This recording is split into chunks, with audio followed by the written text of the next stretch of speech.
Hello बच्चों, let's read this question.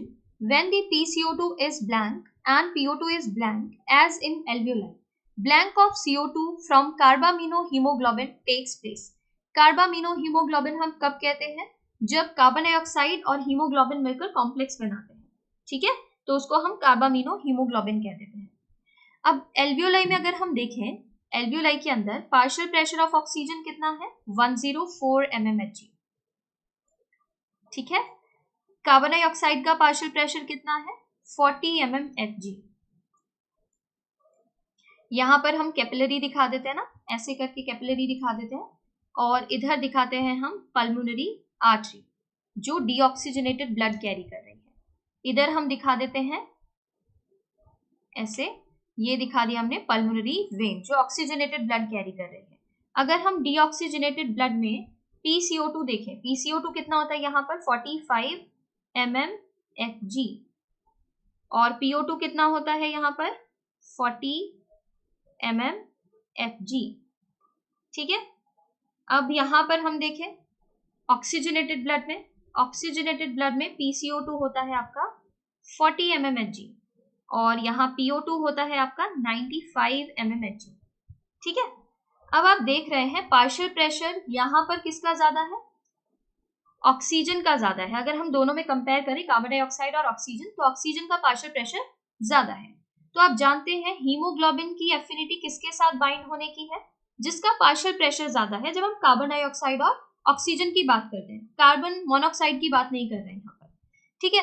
तो अगर पार्शियल प्रेशर ऑफ ऑक्सीजन ज्यादा है तो हीमोग्लोबिन ऑक्सीजन के साथ बाइंड करेगा और क्या बनाएगा? Oxy haemoglobin, oxy haemoglobin form करेगा। ये एक टेम्पररी कॉम्प्लेक्स है। टेम्पररी कॉम्प्लेक्स हम क्यों बोल रहे हैं? अब जब ये ब्लड टिश्यू के पास पहुंचता है ना, तो टिश्यू में मेटाबॉलिक प्रोसेस चल रहे हैं और यहाँ पर कार्बन डाइऑक्साइड बहुत ज्यादा बन रहा है, तो ये कार्बन डाइऑक्साइड को ब्लड में डाल देगा टिश्यू, ठीक है। तो यहाँ पार्शियल प्रेशर कार्बन डाइऑक्साइड का इंक्रीज करने लगता है और ऑक्सीजन, ऑक्सी हीमोग्लोबिन डिसोसिएट होता है, ऑक्सीजन किसके पास जाती है? टिश्यू के पास जाती है। तो यहाँ से इंक्रीज होना स्टार्ट कर देता है partial pressure of carbon dioxide और डिक्रीज मिलने लगता है आपको पार्शियल प्रेशर ऑफ ऑक्सीजन में। तो हमने यहाँ पल्मोनरी आर्टरी में बात की है, पार्शियल प्रेशर कार्बन डाइऑक्साइड का कितना है यहाँ पर? 45 mmHg और ऑक्सीजन का कितना है? 40। किसका पार्शियल प्रेशर ज्यादा है यहाँ पर? कार्बन डाइऑक्साइड का। तो यहाँ आप क्या देखेंगे?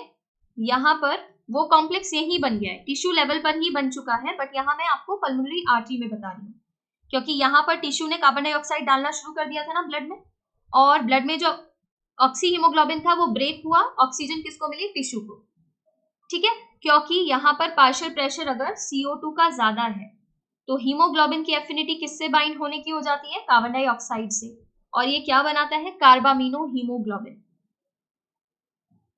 कार्बामिनो हीमोग्लोबिन ये बनाएगा, ठीक है। क्लियर हो गई ये चीज? तो यहां आप डिसोसिएट होता किसको देख रहे हैं टिश्यू लेवल पर? ऑक्सी हीमोग्लोबिन को, और एसोसिएशन किसका देख रहे हैं?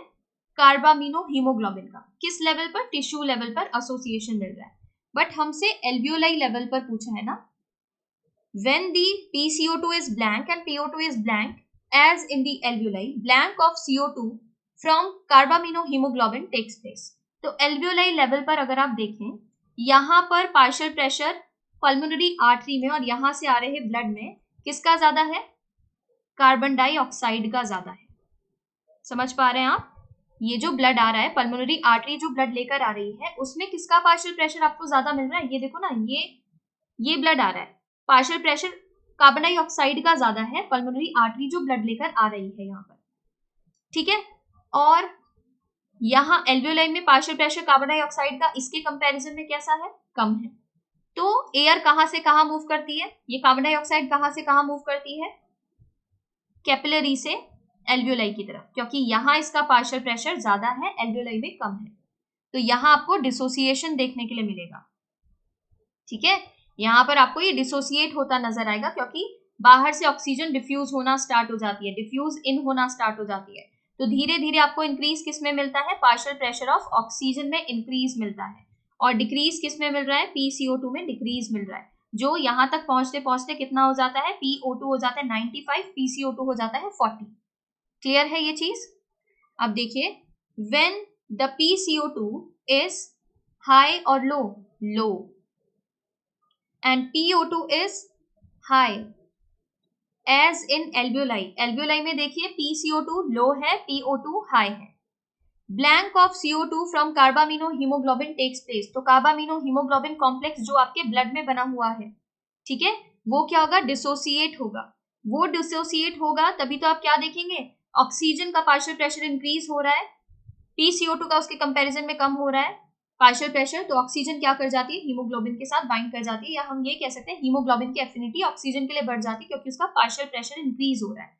तो यहाँ पर आपको डिसोसिएशन मिलेगा। एसोसिएशन आपको कहाँ मिलता है, टिश्यू लेवल पर मिलता है ना, टिश्यू लेवल पर कार्बामिनो हीमोग्लोबिन का एसोसिएशन मिलता है, वहां पे फॉर्म हो रहा है ये कॉम्प्लेक्स, बट यहाँ पर क्या हो रहा है, डिसोसिएट हो रहा है। करेक्ट ऑप्शन जो बन रहा है वो है option 4। High low, PO2 high नहीं है ना एल्वियोलाई में, PO2 कैसा है, PCO2 कैसा है, लो है, PCO2 हाई नहीं है, इसीलिए इनकरेक्ट हुआ। यहाँ लो दे दिया बट यहाँ एसोसिएशन कह रहे हैं, एसोसिएशन तो नहीं हो रहा, एसोसिएशन आप टिश्यू लेवल पर पढ़ते हैं। हाई, दोनों हाई नहीं है तो ये भी इनकरेक्ट हो जाता है। दिया गया जो ऑप्शन है आपका करेक्ट वो है ऑप्शन 4, ऑप्शन 4 इज करेक्ट है। इसके regarding information new NCERT page number 191 पर गिवन है। Thank you.